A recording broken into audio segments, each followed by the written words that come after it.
তখন ঘড়িতে বাজে 11টা।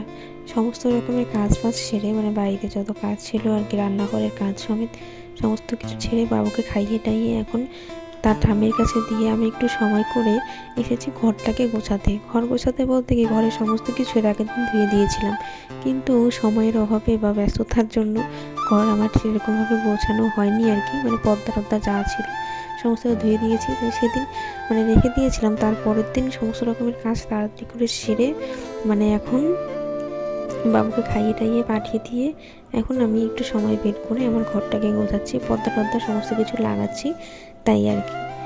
এরপরে আবার আছে আমার কাজ, বাবুকে স্নান করাবো, খাওয়ানো হয়ে গিয়েছে, স্নান করিয়ে জাস্ট ঘুম পাড়িয়ে দেবো। তার জন্য তার আগে ভাবছি বিছানাটাকে পরিষ্কার করে গুছিয়ে নিই। জানো তো, বাবু ঘুমুক বা না ঘুমুক, বিছানাপত্র পরিষ্কার না থাকলে আমার একদম ভালো লাগে না।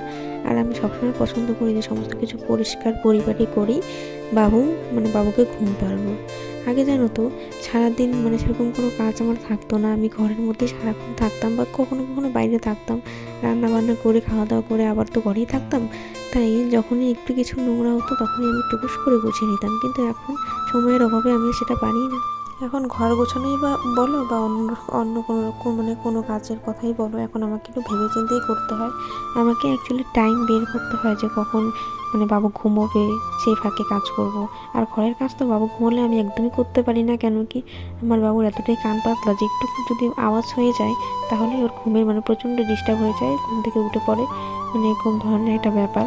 তো যাই হোক, শীত তো প্রায় চলেই গিয়েছে, তো ভাবছি যে বাবুর মানে আর কি যা মোটা মোটা সোয়াটার আছে সেগুলোকে এবার একটু ঢুকিয়ে দেবো।